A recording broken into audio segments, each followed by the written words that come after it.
Buenas tardes, maestro, compañeros. Nosotros somos el equipo 1, el cual va a presentar el capítulo 1 de la serie High Score, titulado Auge y Decadencia.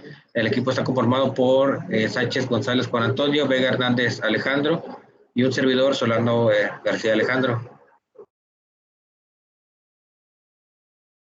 Ok, para comenzar, una breve introducción que plantea lo que es este capítulo, en donde dice que hay muchas formas de ver el mundo de los videojuegos, pero la más importante es ver qué pasa dentro de la cabeza en este caso, del jugador, del que está interpretando el videojuego. ¿Ok? Ahora, un gran creador de los videojuegos dice que al principio de los videojuegos eran como magia. Si tú haces un truco de magia, a la gente, y la gente lo disfruta, puede verlos pues, o sea, sin cansancio. Pasa lo mismo con los videojuegos. Si tú haces un buen juego, la gente los disfrutará jugando sin cansarse. ¿Okay? Ese gran autor fue el que creó Space Invaders, fue Toshihiro eh, Nishikado. Él llevó a cabo su gran truco de magia en 1978 al crear Space Invaders. ¿Okay? Su primer gran éxito de los recreativos japoneses. Tuvo tanto éxito que la casa de los recreativos se conocía como la casa de los invasores. Fue tanto así que el gobierno de Japón declaró escasez de monedas de 100 yenes por el uso de las máquinas en ese tiempo. ¿Okay? Nishikato se había inspirado en el juego de Breakout de Atari. Él lo que primero pensó fue mejorar ese juego basándose en un juego de guerra que al principio era de tanques, aviones y barcos, pero no era tan entretenido en ese tiempo. Después le surgió la idea de de cambiar esos iconos por soldados, pero se consideraba muy malo matar a gente, en este caso, y también por esas épocas estaba en su apogeo lo que fue la película de Star Wars, entonces decidió optar por naves espaciales y alienígenas, y así fue como nació el Space Invaders, y pues prácticamente Toshihiro diseñó todo, creó todos los conceptos, creó los personajes, creó la programación, la jugabilidad, y al darse cuenta de Atari se dio cuenta y pues prácticamente lo contrató y compró los derechos de Space Invaders para publicarlo, lo que hizo que fuera un boom total en Estados Unidos. ¿Okay? Un boom total que prácticamente todo el mundo se preguntaba por qué Space Invaders era el juego perfecto. ¿Okay? Y aquí el punto más importante era que era por la puntuación más alta, como en ese tiempo no existía pues como tal misiones secundarias, existía simplemente un listado de los registros de quién era el que tenía el puntaje más alto. ¿Okay? Todo el mundo quería superar esa puntuación más alta. A esto se le llamaba atracción de repetición. La puntuación más alta es lo que inspiraba a otro jugador a seguir superándose a sí mismo, seguir atrayéndose, o sea, los embelleceba tanto que prácticamente se olvidaban de los que los rodeaban y simplemente se enfocaban en el juego. A esto se le denominó como flujo. ¿Okay? Eso lo sacó el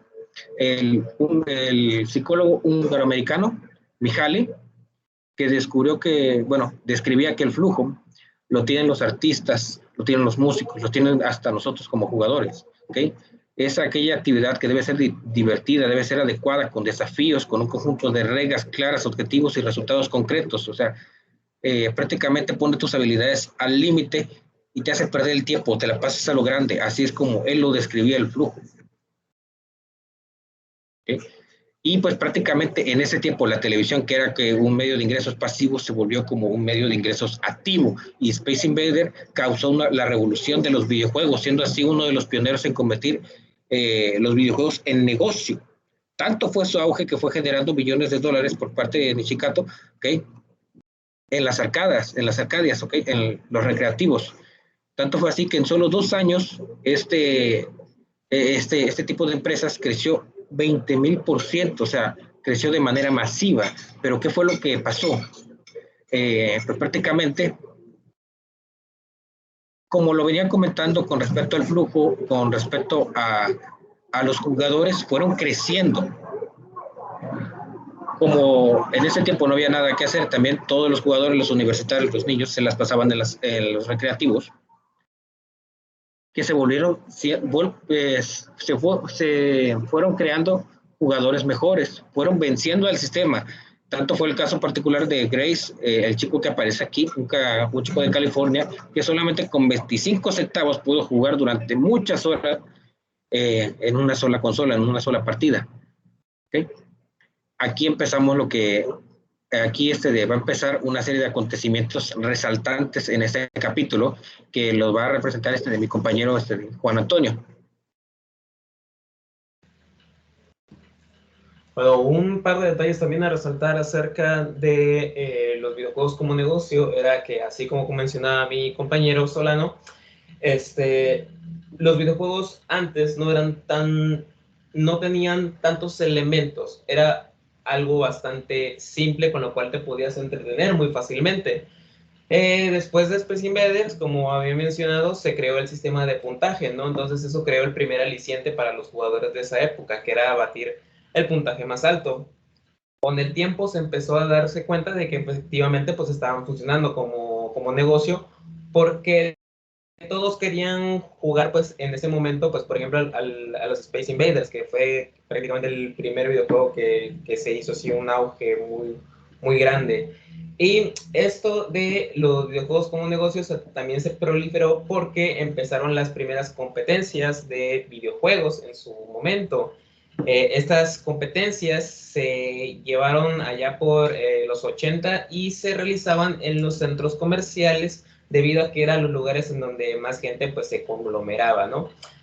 Ahí, bueno, pues como podemos ver, pues se ponían las televisiones y no era más que la consola, ponías el cartucho, te daban tu joystick, pagabas tu entrada, que creo que eran como, no sé si unos $5, no me acuerdo, y te ponías a jugar. Entonces, bueno, es un señor, pero se identifica como señora Rebecca Heinemann, fue pues la campeona nacional de Space Invaders en 1980. Ella, de hecho, no tenía, pues como que no tenía la intención como de ganar, ¿no? Dijo, pues voy a ver qué tal me va porque veo que tengo como que cierta destreza en Space Invaders, ¿no? Pero cuando medio se dio cuenta, pues ya había ganado prácticamente un boleto para Nueva York, pues para competir en las nacionales. Así fue como entonces se crearon pues las primeras competencias de videojuegos y pues más tarde, bueno, ya muchos años después, pues daría pie a eventos que tenemos hoy en día como los eSports, donde podemos ver ya competencias de videojuegos populares como Overwatch, League of Legends y pues así, entre otros. Comenzando con el siguiente tema, es el caso de un juego llamado Missile Command y la creación de la dificultad de los videojuegos. Siguiente, por favor. Bueno, como ya había mencionado, los videojuegos eran bastante simples en su época y después de jugarlos unas cuantas veces, eventualmente te volvías bueno. Tanto que, bueno, así pues recalcando el caso del joven que jugó a Space Invaders a Asteroids con una sola moneda de 25 por 31 horas, quedaba en claro de que de que los jugadores simple y sencillamente le estaban agarrando el truco. Entonces, cuando empezaron a poner las primeras máquinas de arcade, se dieron cuenta que al principio, pues, había grandes ingresos, ¿no? De hasta 800, $600, pero en la segunda semana esos ingresos comenzaron a decaer. Comenzaron a empezar a haber ingresos de 400, 200 y así. Entonces, se empezaron a percatar de que había ahí un problema. Y ahí fue cuando un grupo bueno, en ese tiempo de universitarios del MIT, Doug McRae y Kevin Curran, pensaron, oye, mira, pues hay que crear como que algo que le añada algo nuevo al videojuego, ¿no? Necesita algo como de dificultad, unas cosas nuevas, mapas nuevos, mecánicas nuevas. Y pues durante unas vacaciones que tuvieron ahí mientras estudiaban en la universidad, dijeron, no, pues vamos a tomar un juego que se llama Missile Command y pues le vamos a hacer ingeniería inversa, ¿no? Entonces agarraron el juego, lo desmantelaron, ahora sí que vieron el código y todo, y pues se pusieron a hacer el primer kit de aceleración, así fue como, bueno, se llamaba kit de mejora. así fue como lo nombraron, con el cual pues pudieron hacer su propio videojuego, por así decirlo. Entonces, de esa manera crearon el Super Missile Attack, que básicamente era el mismo juego de Missile Command, pero pues le añadía más cosas, ¿no? De hecho, le añadía por primera vez había como que un ovni, ¿no? Ahí en medio del juego. Y pues de esa manera fue como se creó, pues, fue como empezaron a tener dificultad los videojuegos, de esta manera corrigiendo el problema de que los jugadores con el tiempo se volvían buenos en un videojuego. A ver, el siguiente, por favor. Esencialmente, bueno, este videojuego pues trataba de aquí como unas torretitas debajo y pues venían misiles desde arriba en donde pues tú tenías que apuntar a ellos y destruirlos. Estos videojuegos los compraron como unas máquinas arcade, las cuales las pusieron en las instalaciones ahí de los cuartos del MIT, y pues los muchachos en ese momento pues estaban pues locos por él. De hecho, cada tanto los chicos iban ahora sí que cuarto por cuarto, bueno, iba como que edificio por edificio recolectando todas las moneditas que se recogían del videojuego. Sí, el siguiente, por favor. Luego veremos también cómo otro de los videojuegos más conocidos, en este caso Pac-Man, también influyó mucho en esto de los kits de mejoras y de cómo los videojuegos pues se siguieron convirtiendo en un negocio. Pac-Man es un videojuego arcade creado también en los 80s por el diseñador de videojuegos Toru Iwatani. Pues fue un éxito en su momento, el cual se convirtió pues en un juego arcade muy exitoso, acabando pues de esta manera pues, con el dominio de Space Invaders. Este videojuego de Space Invaders había sido como que el precursor del género de shoot 'em up, o sea, del juego de disparos que conocemos hoy en día. Sin embargo, cuando se cuando se realizó la idea de Pac-Man, se buscó que fuera un videojuego un poco más humorístico y pues menos violento. El creador de este videojuego, pensando pues en de qué manera podía crear este título, ¿no? En una comida que fueron a hacer de pizza junto con un grupo de pues, desarrolladores. Al quitar la primera rebanada se dieron cuenta de la forma y dijeron, pues a ver, comer no implica matar a la gente, así que ahí fue donde partió la idea pues para realizar el videojuego. A ver, no, está bien. La idea era muy buena porque era un juego bastante simple, ¿no? Era ir recorriendo el laberinto, comiendo puntitos y pues ir pasando de nivel.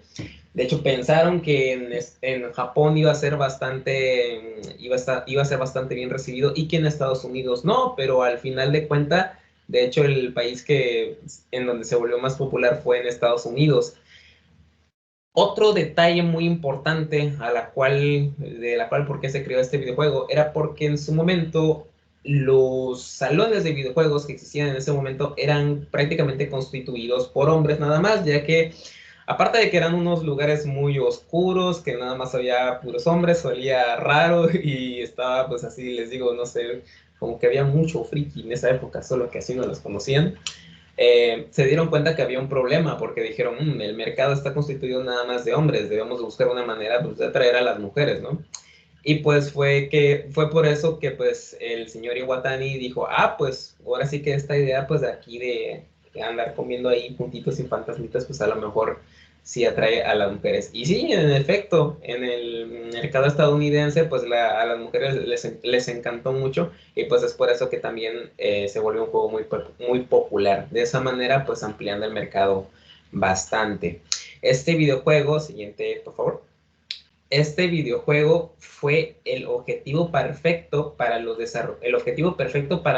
estudiantes del MIT para realizarles también un kit de mejora. Tomaron el videojuego también de Pac-Man y añadieron mecánicas nuevas como pues otros laberintos, así como, ¿cómo se llaman? Así como dificultad, los fantasmitas ya no iban como que en patrón, sino que atacaban al jugador de manera al azar.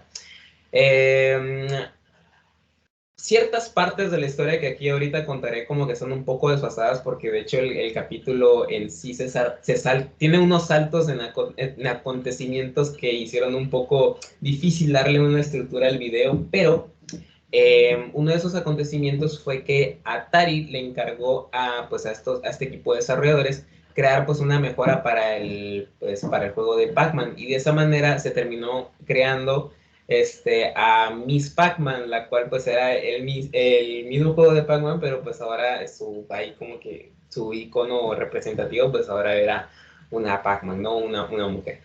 Y de hecho fue pues muy popular, se le hicieron anuncios, hasta canciones, y pues tuvo un auge pues muy grande, pues un año después de que lo sacaron, en el año 1981 fue que lo sacaron, y pues fue muy bien recibida, y de esta manera pues se le había añadido pues un poco más de contenido al videojuego de Pac-Man original, haciéndolo más popular pues de lo que ya era. Sin embargo, hubo un pequeño problema con el grupo de desarrolladores de MIT cuando decidieron meter el kit de mejora en el juego de Missile Command, ya que sin creerlo se habían metido con un problema con Atari, y eso los llevó a una demanda, tema que lo tocará nuestro compañero Alejandro Vega. Siguiente, por favor. Buenas, bueno, empezamos con los problemas. Atari demanda a los universitarios, Doug McRae, Mike Horwitz y Steve Golson.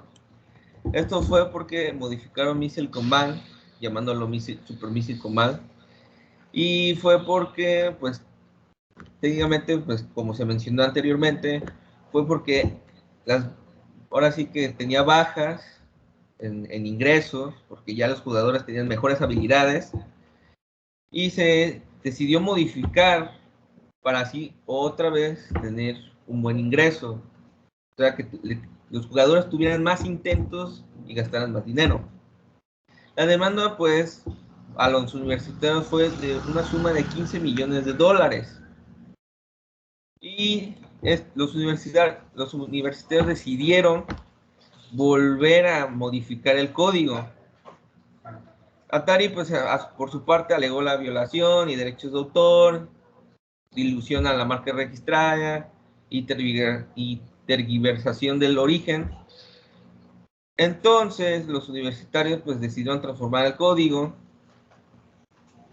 y al final Atari prefirió quitar la demanda, pero con dos condiciones: que los veinteañeros trabajaran en Atari y que debían pedir permiso para mejorar un juego en el futuro. De hecho, por eso se creó Miss Pac-Man, porque Pac-Man pues es de Japón y solo era, ahora sí que Atari era el publisher del juego. Y Pac-Man, entonces Miss Pac-Man pues fue ahora sí que gracias a las mejoras que hicieron estos chavos como universitarios. Después de esa demanda, pues, vino la creación del cartucho, gracias a este señor, Jerry Layson. Jerry Layson fue el hombre que creó los cartuchos intercambiables y también desarrolló la consola Fairchild Channel F. Lamentablemente este señor no fue reconocido sino hasta 2011 porque, bueno, era un afroamericano y pues allá en Estados Unidos pues todavía eran racistas. No fue hasta 2011 que tuvo ese reconocimiento. Curiosamente, su legado, su base, se sigue usando hoy en día. En el Nintendo Switch se siguen usando los cartuchos intercambiables, 3DS, Nintendo DS. Lamentablemente, después de que en 2011 le dieran dicho reconocimiento, días después falleció a la edad de 70 años. Por último, hubo un declive en los videojuegos. Como todos deben saber, pues fue con el videojuego de E.T. Este hombre llamado Howard Scott Wachter fue el que creó en solo 5 semanas el videojuego de E.T. El pobre hombre, pues, nomás programaba todo el día. De hecho, menciona en el capítulo que tuvo suerte de no morir en un accidente en lo que conducía. Le tenían que dejar listo la computadora para programar, Y no fue, y le enseñó el prototipo a Steven Phil Spencer, bueno, el creador de este nombre, ya no me acuerdo muy bien. No, pero el creador quería un Pac-Man y eso ya no era posible. Entonces, en vísperas navideñas se lanzó el juego y no fue muy bien recibido porque era muy confuso, no se entendía y técnicamente eso fue el hundimiento de Atari, porque Atari, en vez de hacer calidad en los juegos, o sea, que se durara más tiempo, que se hicieran buenas mejoras, que fuera más entretenido, que sea entendible, prefirieron la cantidad y eso fue su destrucción. De hecho, pues ahí fue cuando Atari desapareció y vino una crisis de videojuegos en 1983. No fue hasta 1985 que gracias a Nintendo, pues empezó a resurgir otra vez los videojuegos. Y bueno, eso sería todo por nuestra parte. Muchas gracias.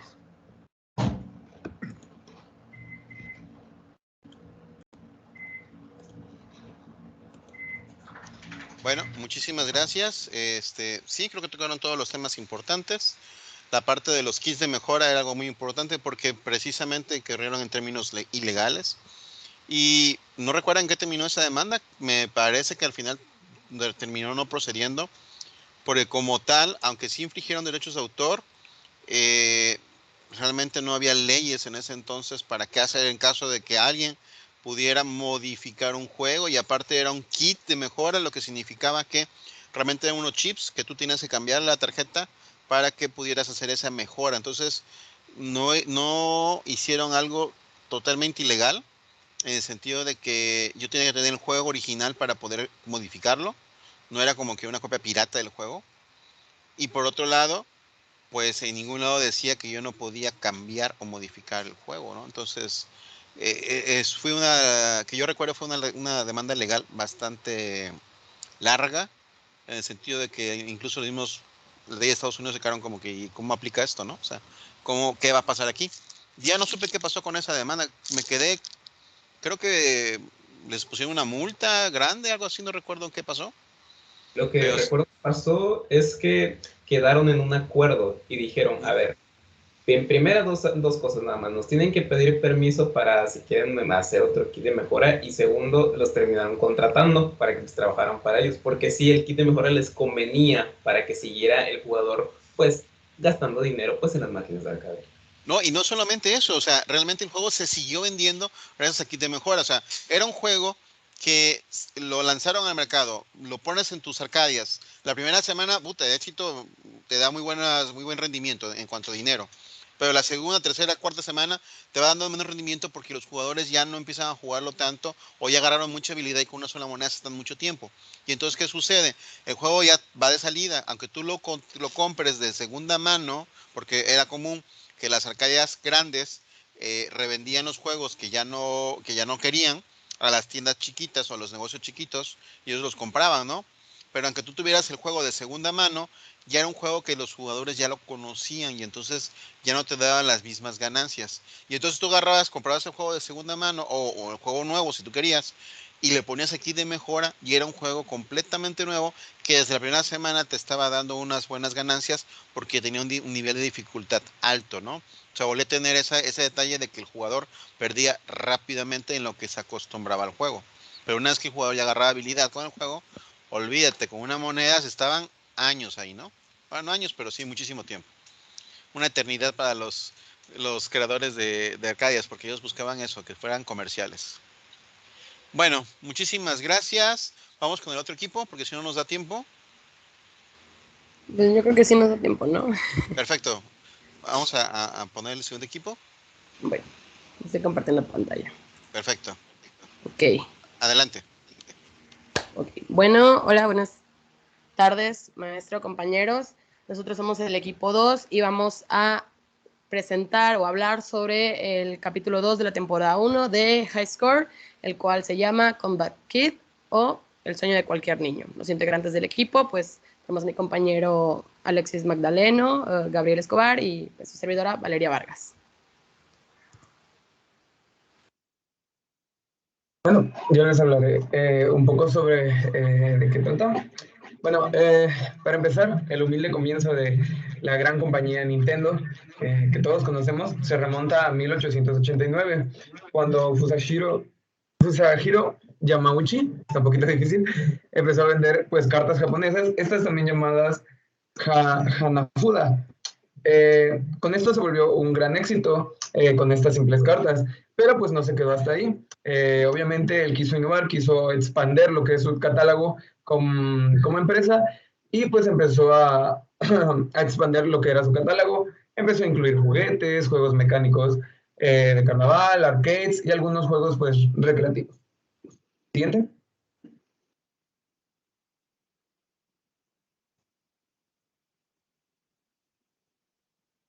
Lo cambié, espera. Ya.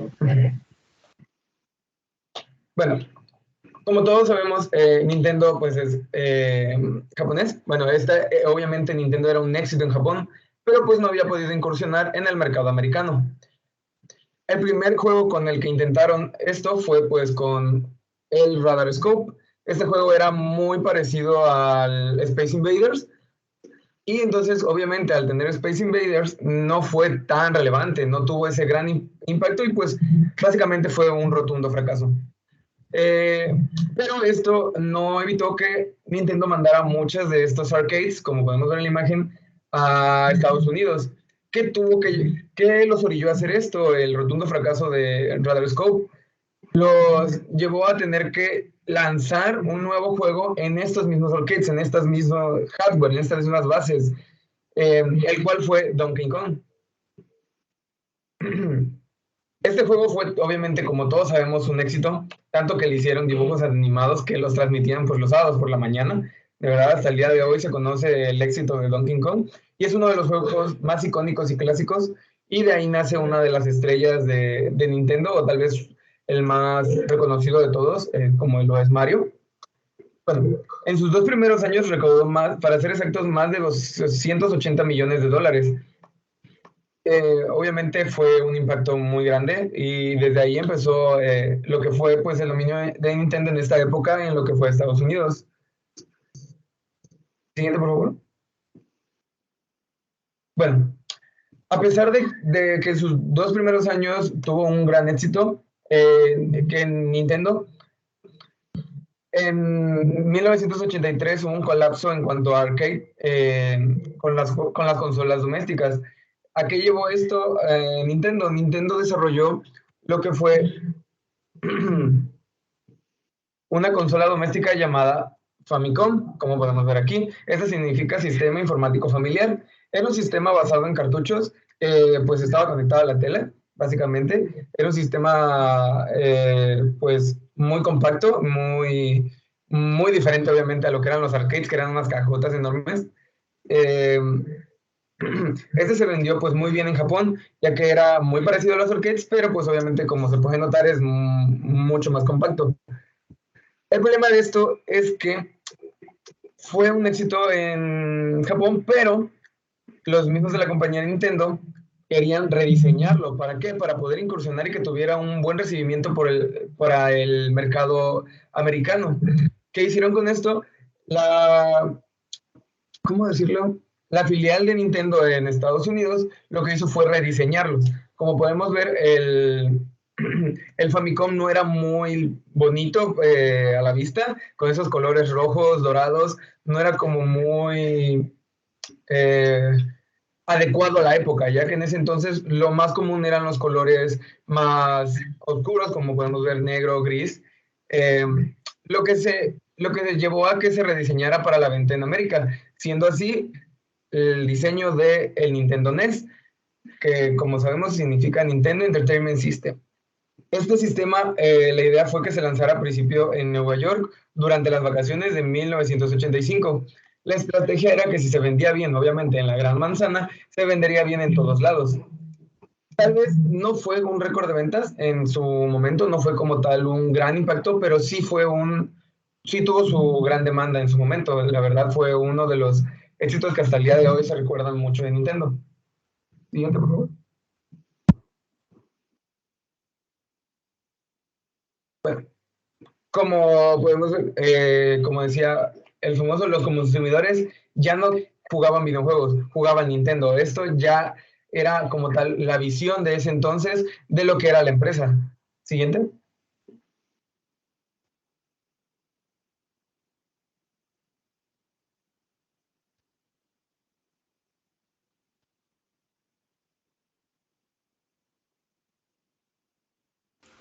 Bueno, ya mi compañero explicó sobre la llegada de Nintendo al mercado norteamericano y cómo estos tuvieron que rediseñar la consola del videojuego para poder adaptarse a los gustos de la audiencia norteamericana. Bueno, como lo vimos en la imagen donde estaban las consolas, el color un poco más elegante, un material más agradable y pues que se veía muy bien, ¿no? Les llamaba la atención y todo esto. En el proceso en el que Nintendo apenas está consolidándose bien, tuvo un buen hit con Donkey Kong, un juego bastante entretenido que fue muy, muy bien recibido. Recibe una demanda por parte de Universal Studios que podría haber llevado Nintendo a la ruina en Estados Unidos, ¿no? Universal Studios demanda a Nintendo con los argumentos de que están haciendo una copia de King Kong. Pero Nintendo argumenta que pues la trama y el personaje de King Kong, el gorila grande, pues era más como de dominio público.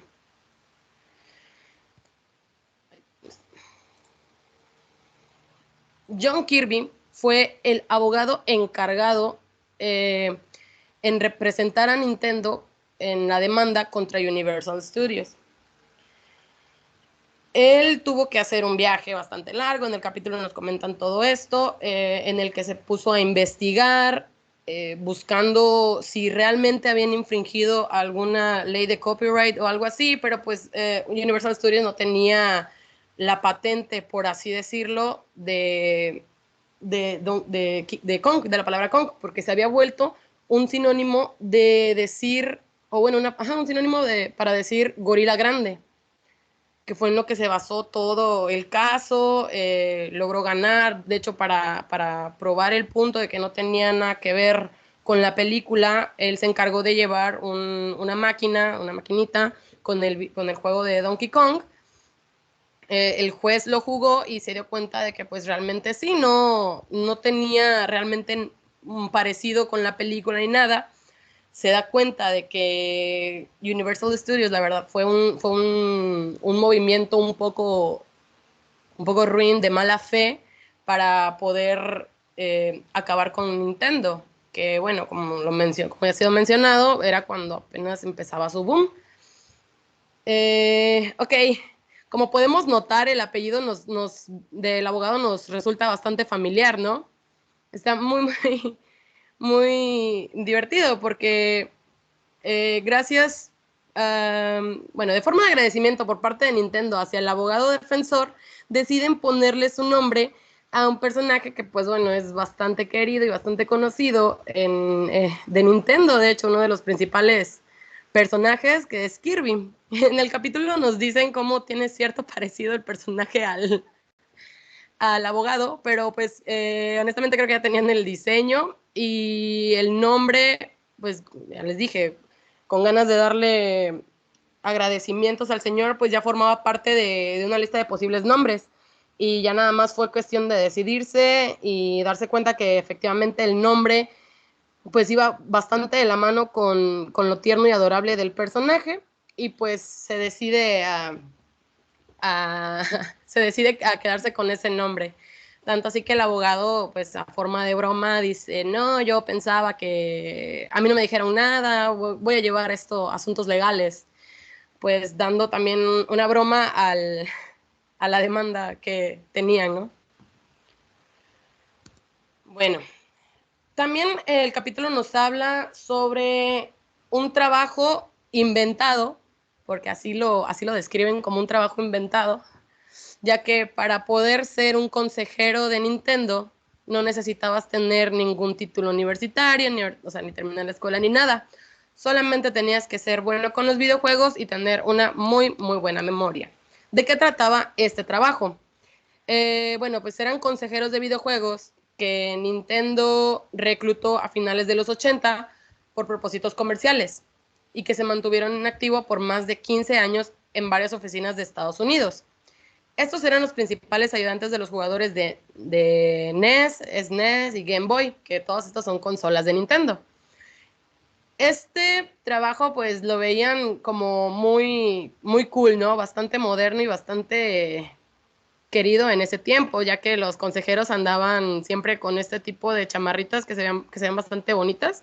Obviamente no solamente tenían a Mario, tenían de diferentes personajes de los cuales pertenecen a Nintendo. Nos cuenta uno de los consejeros en el capítulo que para la entrevista tenías que aprenderte de memoria todos los trucos, todos los consejos que pudieras de cómo pasar los niveles, ya que de esto se trataba el trabajo. Hoy en día, nosotros tenemos YouTube como herramienta a la cual podemos ir si estamos atrapados en un nivel, si no sabemos qué pasar, cómo pasar, si queremos saber los secretos y todo eso. Pero en ese entonces, pues, no existía, ¿no? Apenas estaba entrando lo que son las llamadas telefónicas y toda esa onda. Entonces, está muy, muy curioso cómo desarrollan este sistema para poder consolidar aún más su mercado, ya que de hecho esto fue pues como parte de esa estrategia. Les marcaban los niños o bueno, las personas que jugaban, les explicaban en qué nivel se encontraban, tratando de ser lo más detallados posibles a la hora de describir en dónde se encontraban de la parte del juego, porque pues bueno, no había algo como tal como videollamadas, entonces ellos tenían que tener una imaginación muy activa para poder ubicarlos y así poder ayudarlos a pasar. Les decían, no, pues estoy atorado aquí y no puedo pasar, me matan, no sé, bueno, para matar, y ellos contestaban dándole el consejo, no, pues agáchate, brinca, pega aquí, métete acá, y así es como estos consejeros funcionaban, todo a base de llamadas.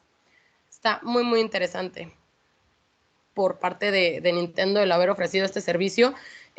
Algo que no se sabe, de hecho, también para Latinoamérica era desconocido, pero resulta que también contestaban llamadas en español, pero pues eso sí ya no se supo, ¿no? Es llegó bastante tarde o se supo bastante tarde.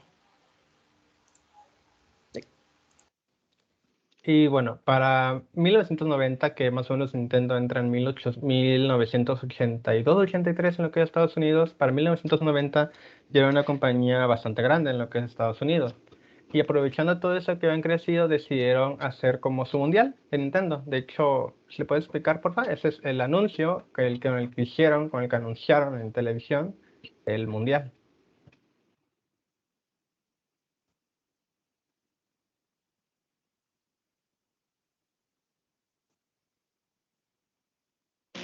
King Kong. He's big, he's ugly, and he's no good at Nintendo. But you are. If you're a monster at Nintendo, you can join us at the Nintendo Power Fest at Universal Studios.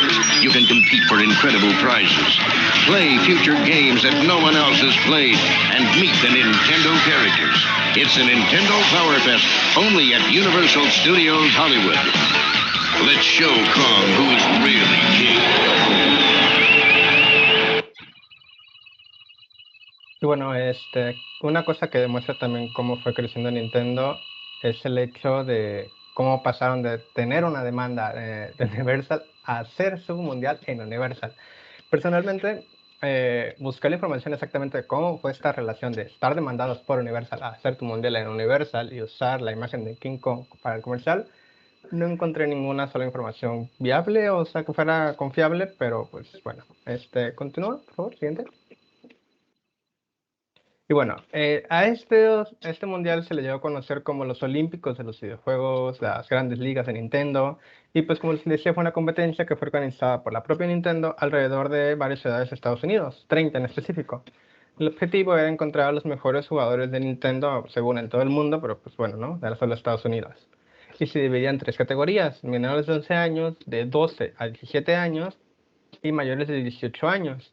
Algo curioso es que tenías que cumplir cierta puntuación para pasar a la siguiente ronda, pero siempre se les pedía a los menores de 11, a los mayores de 18 se les pedía la misma puntuación, pero a los de 12 y 17 se les pedía una puntuación más alta, con el pretexto de que a esta edad es cuando según eres mejor en los videojuegos. Pues esa es la mentalidad que se tenía, lo que se creía.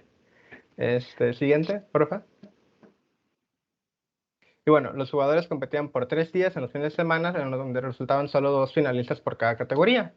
Y al final esos 2 finalistas pues competían entre ellos para tener un solo ganador por categoría. En estas 30 ciudades se sacaba pues un ganador por cada categoría, y los ganadores de cada ciudad se ganaban $250 y un viaje para 2 a la final en el Mundial, que era en Universal Studios en Los Ángeles. Y el segundo lugar ganaba un Nintendo Power Pad y un Game Boy. Siguiente, por favor. Bueno, ese es el Nintendo Gamepad, el que se ve a la derecha, y ese es el Game Boy que se ve abajito. Bueno, este concurso comenzó el 8 de marzo de 1990 en Dallas, Texas, ahí fue donde se inauguró. Se conocía como el Power Fest Tour, que al final de las 30 fechas te llevaba al Mundial de Nintendo, y terminó el fin de semana del 7 al 9 de diciembre de 1990. Aquí lo curioso es que podías competir en diferentes ciudades. A lo mejor, un ejemplo, ya calificaste en tu ciudad, pero podías ir a competir a otra solo por el afán de competir, no había una limitación. Igual si perdías podías ir y todo. Eran 3 juegos. Era Mario Bros, en el cual la clave era que tenías que conseguir 50. Era un casete en específico fabricado para este concurso. Y tenía 3 juegos. Era Mario Bros, en el cual tenías que conseguir 50 monedas para pasar al siguiente juego, que era Road Racer, en el cual era terminar una simple vuelta, o sea, una vuelta antes de que se te acabara pues la gasolina.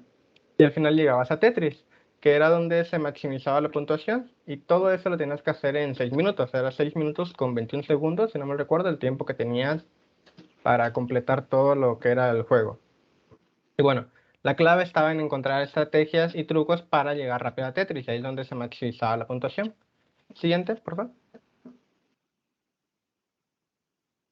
Y bueno, al final los ganadores fueron Jeff Hansen, que es el que sigue en la historia de aquí en el capítulo, Thor Ackerland y Robert Whitman. Al final ellos 3 fueron los ganadores por cada categoría. Jeff en la categoría de 11 o menor, Thor en la categoría de 12 a 17 y Robert en la categoría de 18 para arriba. Aquí luego compitieron entre ellos 3 y Thor fue el ganador, pero pues Thor al final a los pocos años aceptó un patrocinio de otra compañía que era competencia de Nintendo y bueno. Los premios eran los que se llevaron, cada uno era un bono de ahorro de $10,000, un auto convertible Geometro, como el que se ve en la imagen, una televisión de estas grandotas de 40 pulgadas, que en aquel entonces era como que algo súper guau, o sea, hasta el día de hoy, a lo mejor hoy ya es como 32, 40, lo mínimo que puedes esperar de una televisión, por decir algo, ¿no? Pero pues en aquel entonces una televisión de 40 pulgadas era lo máximo, ¿no? Algo súper enorme. Y bueno, el Mario que vemos aquí, ¿no? Dorado. Y los segundos lugares se llevaron solo un bono de ahorro de $1,000. Y no sé si puedes pasar a la siguiente, por favor. Bueno, ese es un video que es dura 6 minutos, no lo vamos a poner todo, pero es básicamente, era como el juego, la competencia, esto es lo que tienen que hacer.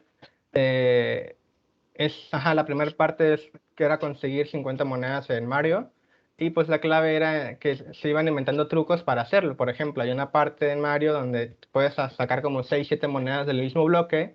Entonces lo que hacían era las sacaban, morían enseguida para que los regresara, digamos, momentos atrás en el juego y volvían a hacer ese proceso y así lo repetían. La clave era llegar rápido a Tetris porque ahí es donde podían maximizar la puntuación. No sé si le puedes poner, por favor.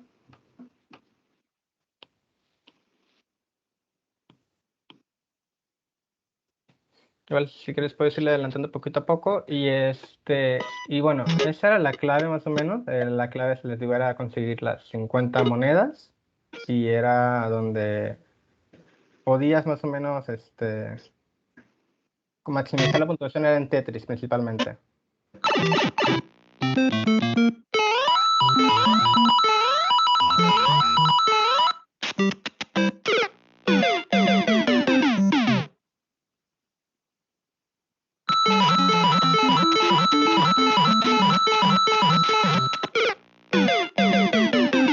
Y Y eso es lo que les decía, esas son las partes donde ellos morían a propósito para regresar momentos antes y volver a hacer lo mismo.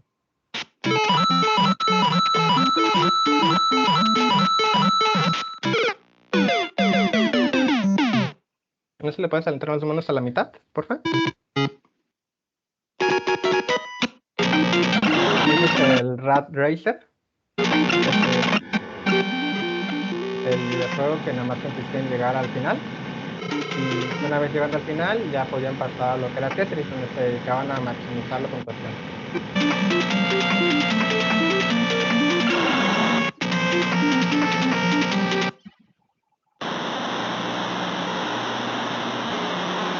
Entonces, adelántale. Ya.